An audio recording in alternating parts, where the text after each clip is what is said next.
I want to start this one with honesty. I am learning to. I'm not speaking from a place of perfection. I'm speaking from the middle of the journey, just like you are. Sometimes I feel like I should be further along in my life, in my growth, and in my mindset.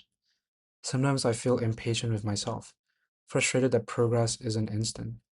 And then I remind myself that growth is not a race, healing isn't a deadline.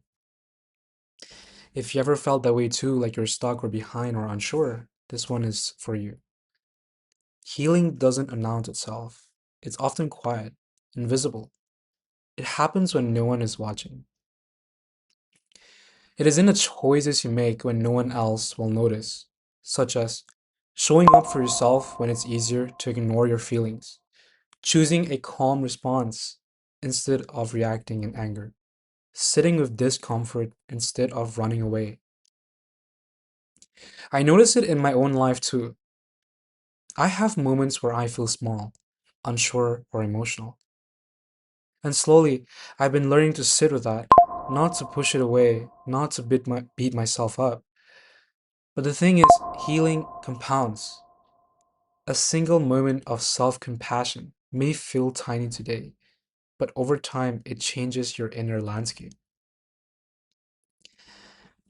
We resist healing because it can be very uncomfortable. Growth and healing often require facing truths about ourselves that we dislike.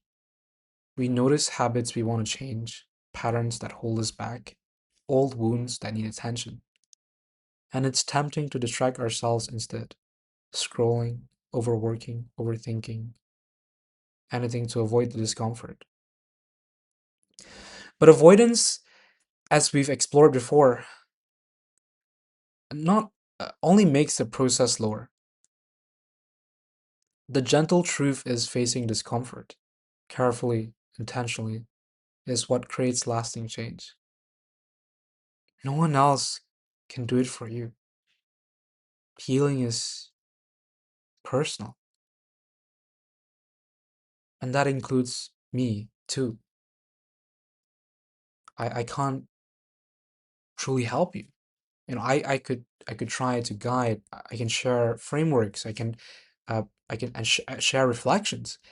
But at the end of the day, healing is your own personal thing. And if you're a Muslim in the Quran, Allah says something like, He only changes the condition of a people if they change what is within themselves.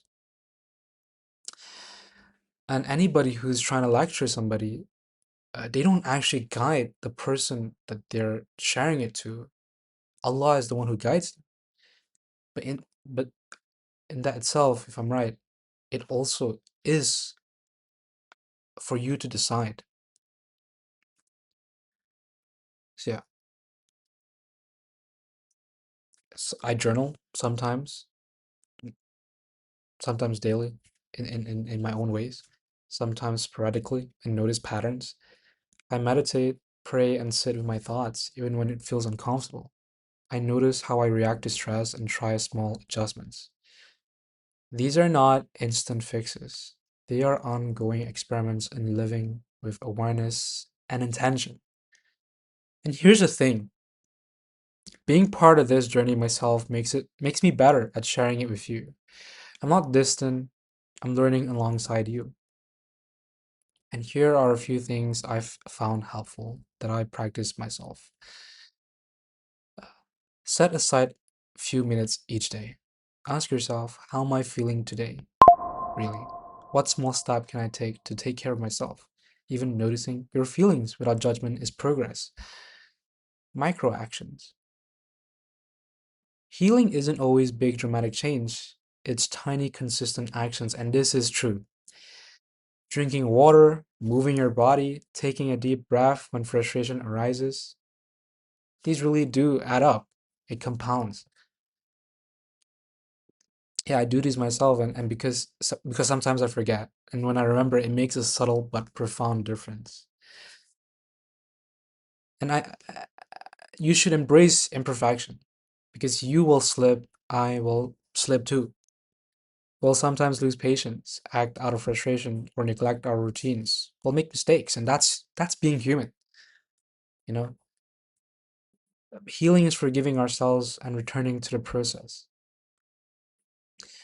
Whether yeah, to connect with what grounds you, whether it's nature, reading, prayer, meditation, or creating something, do it every day, even if it's 5 minutes, and celebrate your small wins.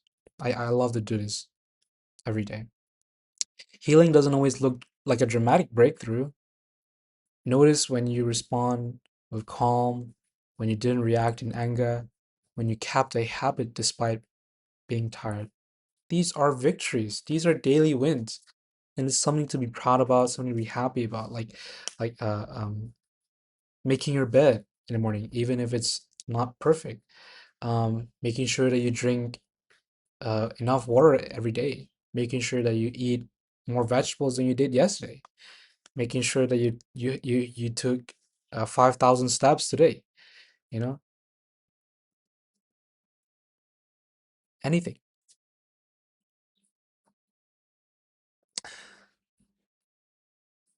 Yeah. Here's a story from my own journey. I remember last week feeling completely drained. Tasks piled up, emotions were heavy, and my mind was racing.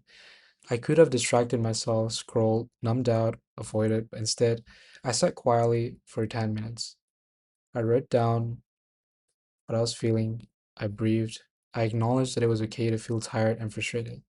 It felt small at the time, but by end of the week, I realized that pause helped me respond better, focus more, and feel calmer.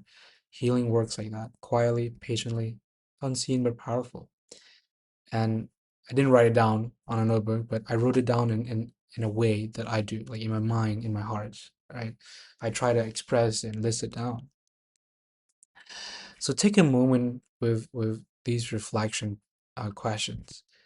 What small thing can I do today to nurture myself? Where am I avoiding a feeling or truth that wants attention? How can I remind myself that growth doesn't need to be dramatic to be real?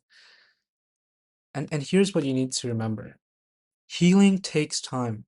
It's not linear. It's not always visible. It's messy, quiet, and sometimes slow. But that doesn't mean it's not working. Every small effort compounds. Every intentional choice builds inner strength. And here's the most important part.